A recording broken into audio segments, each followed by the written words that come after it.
एक पुष्प होता है पारिजात का पुष्प, देखा है आप लोगों ने?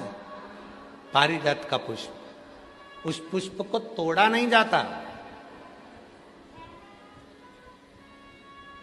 तोड़कर अगर भगवान को चढ़ाया जाता है तो पारिजात का पुष्प फलित नहीं होता, दुख देता है।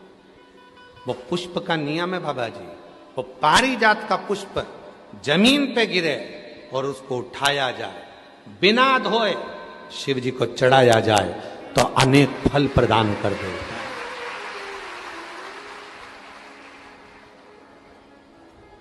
बिना धोए। और आज भी प्रमाण है महाराज जी, आज भी हमारे सनातन धर्म में प्रमाण है, जिस पुष्प को पानी में धोकर भगवान को चढ़ाया जाता है वो फूल भगवान स्वीकार नहीं करते। आज भी नियम है वकील साहब, आज भी नियम है। जिस फूल को अगर पेड़ से तोड़ा, पानी में धोया, उसके बाद भगवान को चढ़ाया तो भगवान उसको स्वीकार नहीं करते। ये रीत है आज भी। फूल से टूटा और टूटने के बाद भगवान को चढ़ा दिया, वो स्वीकार। कई माताओं की आदत रहती है पानी के लोटे में, पानी की बाल्टी में फूल तोड़कर डाल लेती हैं, मंदिर जाती हैं, फूल चढ़ा देती हैं, उसी का पानी भगवान को चढ़ा देती हैं, पानी में ही फूल पड़ा रहता है, भगवान को चढ़ा रही हैं। कई लोगों की आदत रहती है, वो सोचते हैं कि हम जा तो रहे हैं, फूल अलग से कहाँ ले जाएंगे, पानी के लोटे में, पानी की बाल्टी में फूल डाल लिए, तोड़ तोड़ कर पानी की बाल्टी में फूल डाले और शिव जी को जाकर चढ़ा दिए। शिव स्वीकार नहीं करता। पूरी पुराण को उठाकर देखना, कहीं नहीं लिखा कि फूल को धोकर शिव को चढ़ाना। यहां तक लिख दिया कि पारिजात का यदि फूल, और ये पारिजात का फूल कब आया था? अभी अभी हमने कथा में वर्णन किया था, सीहोर की कथा में, सीहोर की कथा में वर्णन किया था, आप लोगों ने सुना होगा। दुर्वासा बाबा आ गए थे अयोध्या में भोजन करने के लिए। अभी कथा में बोला था, आप लोगों ने में से किसी न किसी ने सुना होगा। दुर्वासा ऋषि आए अयोध्या, भगवान श्री राम जी, भरत जी, शत्रुघ्न जी, लक्ष्मण जी सब ने आओ भगत करी। मां जानकी जी ने भी प्रणाम करा और राम जी ने कह दिया कि प्रभु भोजन करना है आपको अयोध्या में। तो उन्होंने कह दिया था भोजन तो करूंगा, पर शर्त एक है, भोजन बनाने में अग्नि का प्रयोग ना हो, भोजन बनाने में जल का प्रयोग ना हो, और भोजन बनाने में धेनु का प्रयोग ना हो। कोई दूध, कोई घी, कोई दही, कोई वस्तु गाय की होना नहीं चाहिए, धेनु का प्रयोग भी ना हो, सुनो, अग्नि का प्रयोग भी ना हो और जल का प्रयोग भी ना हो। अब हम चतुर्वेदी जी और अंबाला वाले आप दोनों की धर्म पत्नियों से कह दें कि बिना अग्नि का भोजन बनाना, बिना पानी का भोजन बनाना और बिना धेनु का भोजन बनाना बन सकता है? तो जी बोलेगी कि नहीं बन सकता। बेटी, बनेगा ही नहीं। आप में से कितने लोग हैं जो बिना पानी का भोजन बना सकते हैं, बिना अग्नि का भोजन बना सकते हैं, बिना धेनु का भोजन बना सकते हैं, बिना घी तेल का?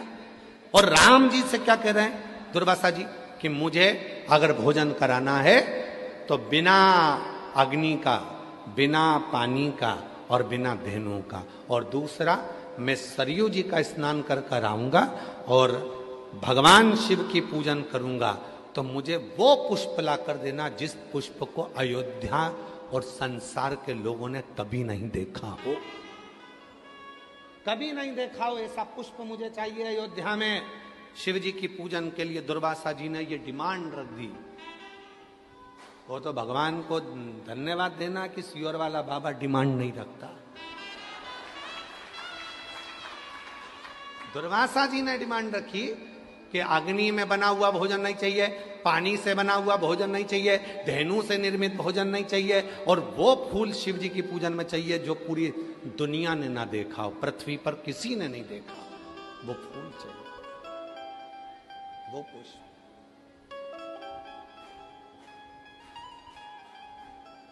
वो पुष्प चाहिए।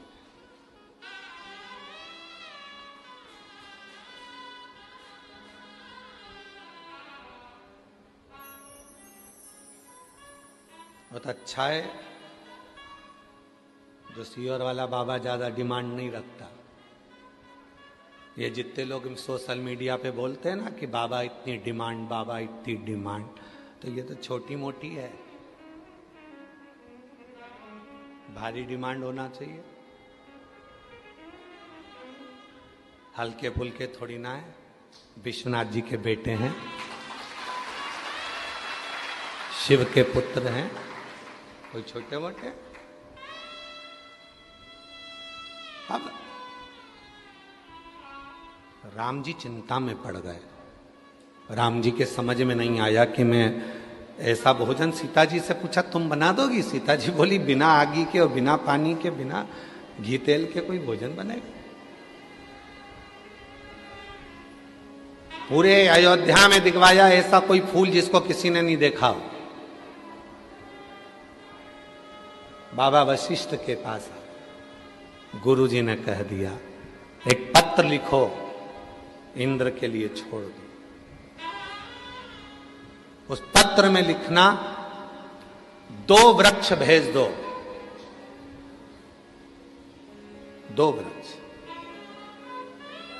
एक कल्प वृक्ष और दूसरा पारिजात का वृक्ष, 2 वृक्ष भेज।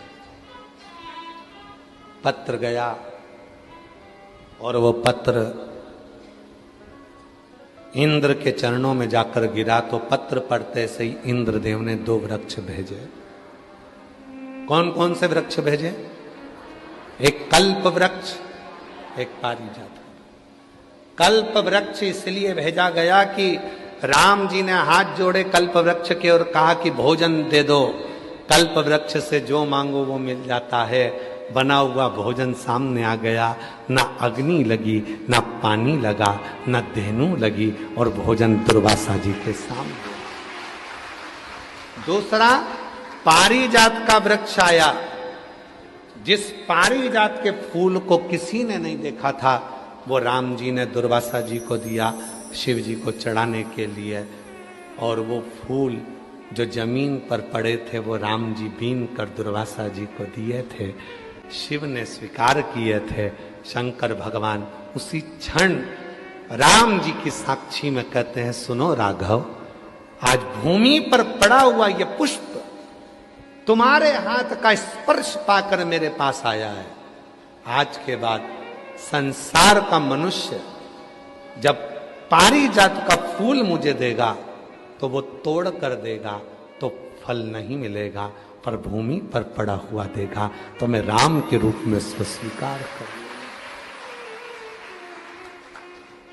राम जी के हाथ के पुष्प के बराबर पुष्प पारिजात का भूमि पर पड़ा हुआ पुष्प हो जाता है।